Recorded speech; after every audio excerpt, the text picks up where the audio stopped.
Every word has a power. ಅದನ್ನು ಸೂಕ್ಷ್ಮವಾಗಿ observe ಮಾಡಿದ್ರೆ it has a very deep meaning. Like you said you are experiencing life. ಯಾಕೆ ಆ ವರ್ಡನ್ನು use ಮಾಡಿದ್ರಿ?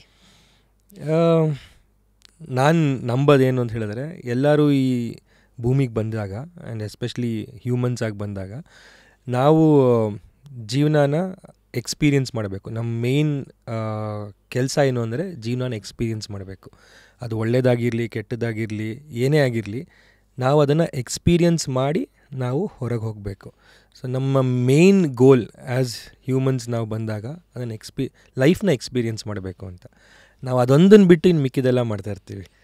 So ಲೈಫನ್ನು ಅನುಭವಿಸ್ತಾ ಇಲ್ಲ ಅಂತ, ಅನುಭವಿಸ್ತಿಲ್ಲ ಅಂತ. ಅಂದರೆ ಉದಾಹರಣೆ ಕೊಡೋದಾದರೆ, ನೀವು ಈಗ 39 ವರ್ಷಗಳನ್ನು ಅನುಭವಿಸಿದ್ದೀರಿ. ಯಾವ ಫೇಸ್ ಆಫ್ ನಿಮ್ಮ ಲೈಫ್ ಓಪನ್ ಆಯಿತು? ಬಿಕಾಸ್ ನೀವು ಸಾಕಷ್ಟು ಫೇಸ್ಗಳಲ್ಲಿ ಬೇರೆ ಬೇರೆ ಥರ ನಿಮ್ಮನ್ನು ನೀವು ನೋಡಿರ್ತೀರಾ, ಲೈಫನ್ನು ಸವಿದಿರ್ತೀರಾ.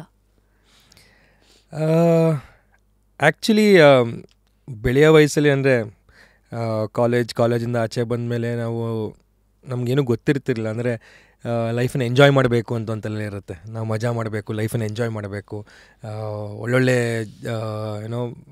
ಹೆಚ್ಚು ಫ್ರೆಂಡ್ಸ್ಗಳನ್ನ ಮಾಡ್ಕೊಬೇಕು, ಹೆಚ್ಚು ವಿಷಯಗಳನ್ನ ತಿಳ್ಕೊಬೇಕು ಅನ್ನೋ ಒಂದು ಓಟದಲ್ಲಿ ಇರ್ತೀವಿ ನಾವು. ಅಂದರೆ ಯಾವಾಗಲೂ ಏನೋ ಒಂದು ಹೊಸದಾಗಿ ಮಾಡಬೇಕು, ಇನ್ನೊಂದೇನೋ ಮಾಡಬೇಕು ಅನ್ನೋ ಎಂತೂಸಿಯಾಸಮಲ್ಲಿ ಇರ್ತೀವಿ. ಬಟ್ ನಾನು ಆಫ್ ಲೇಟ್ ಅಂದರೆ ಎಸ್ಪೆಷಲಿ 2020 ಆದಮೇಲೆ 2020 was really a turning point in my life. ಅಂದರೆ ಒಂದು ನನ್ನ ವೆರಿ ಕ್ಲೋಸ್ ಫ್ರೆಂಡ್, ನನ್ನ ಜೊತೆಗಿದ್ದಂಥ ಫ್ರೆಂಡ್, ಅಂದರೆ ನಾವು ವರ್ಷಾಂಗಟ್ಲೆ ಇರ್ತೀವಿ, ನಾವು ವಯಸ್ಸಾದ್ಮೇಲೆ ಕೂತ್ಕೊಂಡು ನಮ್ಮ ಮಕ್ಳ ಜೊತೆ ಮೊಮ್ಮಕ್ಳ ಜೊತೆ ಆಡಾಡ್ತೀವಿ ಅಂತೆಲ್ಲ ಯೋಚನೆ ಮಾಡ್ತಿದ್ದಂಥ ಟೈಮಲ್ಲಿ ಚಿರು. ಸೊ ಸಡನ್ನಾಗಿ I loose a friend. Like ನಾವು ಎಕ್ಸ್ಪೆಕ್ಟೇ ಮಾಡಿರಲಿಲ್ಲ ನಮ್ಮ ಫ್ರೆಂಡ್ ಸರ್ಕಲಲ್ಲಿ 30s ಯಾರೋ ಒಬ್ಬ ಟಕ್ಕಂತ ಗೊತ್ತಿಲ್ಲದೆ ಏನೂ ಒಂದು ಸೂಚನೆ ಇಲ್ಲದೆ ಹೋಗ್ಬಿಡ್ತಾನೆ ಅನ್ನೋದು ನಾವು ಎಕ್ಸ್ಪೆಕ್ಟೇ ಮಾಡಿರಲಿಲ್ಲ. That is one thing which really hit me hard. And ಅದಾದಮೇಲೆ ಅದೇ ಫೇಸಲ್ಲಿ ಸೆಕೆಂಡ್ಸ್ ಫೇಸ್ ಆಫ್ ಲಾಕ್ಡೌನ್ ನಡೀತಿರ್ಬೇಕಾದ್ರೆ ಸಾಕಷ್ಟು ಫೋನ್ ಕಾಲ್ಗಳು ಬರ್ತಾಯಿತ್ತು ನನಗೆ. ಅಂದರೆ ಬೆಡ್ ಕೊಡ್ಸೋದಕ್ಕೆ, ಇನ್ನೊಂದೇನೋ ಮಾಡೋದಕ್ಕೆ, ಹೆಲ್ಪ್ ಮಾಡಿ ನಮಗೆ, ಇವ್ರಿಗೆ ಬೆಡ್ ಸಿಗ್ತಿಲ್ಲ, ಅವ್ರಿಗೆ ಬೆಡ್ ಸಿಗ್ತಿಲ್ಲ ಅಂತ. ನನಗೆ ಗೊತ್ತಿಲ್ಲದೇ ಅದು ಹೆಲ್ಪ್ ಮಾಡೋಕ್ಕೆ ಶುರು ಮಾಡಿಬಿಟ್ಟಿದ್ದೆ ನಾನು. ಅದು ಹೆಂಗಾಯ್ತು ನನಗೆ ಗೊತ್ತಿಲ್ಲ. ನನ್ನ ಕಸಿನ್ಗೆ ಒಬ್ಬಂಗೆ ಬೇಕಾಗಿತ್ತು, ಅವ್ನಿಗೆ ಬೆಡ್ ಅರೇಂಜ್ ಮಾಡೋಕ್ಕೆ ಟ್ರೈ ಮಾಡಿದೆ. ಹಂಗೆ ಇನ್ನೊಬ್ರು ಕಾಂಟ್ಯಾಕ್ಟ್ ಸಿಕ್ತು, ಇನ್ನೊಬ್ರು ಯಾರೋ ಫೋನ್ ಮಾಡಿದೆ. ಹಂಗೆ ಒಬ್ಬೊಬ್ರಿಗೂ ಮಾಡ್ತಾ ಒಂದು ಪಾಯಿಂಟಲ್ಲಿ ಹೆಂಗೆ ಬಂದುಬಿಡ್ತು ಅಂದರೆ, ದಿನಕ್ಕೊಂದು 10 ಕಾಲ್ ಬರೋದು ಬೆಡ್ ಕೊಡಿಸು ಅಂತ.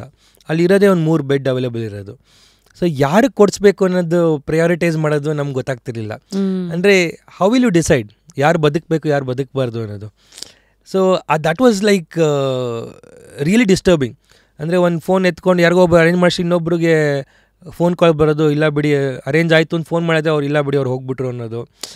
ಸೊ ಈ ಥರ like lot of things happened in 2020. So post 2020 ನನಗೆ ಒಂದು ಹುಡುಕಾಟ ಶುರು ಆಗಿಬಿಡ್ತು. ನಾವು ಏನಕ್ಕೆ ಬದುಕಿದ್ದೀವಿ, ನಾವು ಏನು ಮಾಡ್ತಾಯಿದ್ದೀವಿ, ಆ್ಯಂಡ್ ಏನಕ್ಕೆ ನಾವು ಇದೆಲ್ಲ ಓಡಾಡ್ತಾ ಇದ್ದೀವಿ. ಒಂದು ಕ್ಷಣಕ್ಕೆ ಇರ್ತೀವಿ, ಒಂದು ಕ್ಷಣಕ್ಕೆ ಇರೋದೇ ಇಲ್ಲ ನಾವು. ಸೊ ನಾವು ಏನು ಮಾಡಬೇಕು ಆ್ಯಕ್ಚುಲಿ, ನಾವು ಮನುಷ್ಯರಾಗಿ ಹುಟ್ಟಿದ ಮೇಲೆ ನಮ್ಮ ಕರ್ತವ್ಯ ಏನು, ಅಥವಾ ನಮ್ಮ ಕರ್ತವ್ಯ ಇದೆಯಾ, ಅಥವಾ ನಾವು ಏನು ಮಾಡಬೇಕು, ಏನಕ್ಕೋಸ್ಕರ ಬಂದಿದ್ದೀವಿ ನಾವು, ಪರ್ಪಸ್ ಆಫ್ ಲೈಫ್ನ ಹುಡುಕ್ತಾ ಹೋದಾಗ ನಾನು ಒಂದು ಎನ್ಲೈಟನ್ಮೆಂಟ್ ಅಂತ ಹೇಳಕ್ಕೆ ಹೋಗಲ್ಲ, ಇನ್ನೂ ಒಂದು ಜರ್ನಿ ಇದೆ, ಒಂದು ಸ್ಪಿರಿಚುವಲ್ ಅವೇಕನಿಂಗ್ಗೆ ಒಂದು ಪಾತ್ ಅಂತ ಅನ್ಕೊಬೋದು. ಅದ್ರಲ್ಲಿ ಹುಡುಕ್ತಾ ಇರ್ಬೇಕಾದ್ರೆ ಅಥವಾ ಮಾತಾಡ್ತಾ ಇರ್ಬೇಕಾದ್ರೆ ಅಥವಾ ಒಂದಷ್ಟು ವಿಷಯಗಳು ತಿಳ್ಕೊಬೇಕಾದ್ರೆ ಒಂದು ಗೊತ್ತಾಗಿದ್ದೇನು ಅಂತ ಹೇಳಿದ್ರೆ, ನಾವು ಇಲ್ಲಿರೋದು ನಮ್ಮ ಜೀವನನ ಅನುಭವಿಸೋಕ್ಕೆ, ಅಂದರೆ ಟು ಎಕ್ಸ್ಪೀರಿಯನ್ಸ್ ಲೈಫ್. ಸೊ ಅದು ಬಿಟ್ಟು ನಮಗೆ ಬೇರೆ ಏನೂ ಮಹತ್ವದ ಕೆಲಸ ಇಲ್ಲ. ನಾವೇನೋ ಒಂದು ಅಚೀವ್ ಮಾಡಬೇಕು, ಇನ್ನೊಂದು ಯಾವುದೋ ಗೆಲ್ಲಬೇಕು, ಇನ್ನೊಂದು ಏನೋ ಒಂದು ಹೆಸರು ಮಾಡಬೇಕು, ಏನೋ ಒಂದು ಓಟದಲ್ಲಿ ಇದ್ದೀವಿ ಯಾವಾಗಲೂ.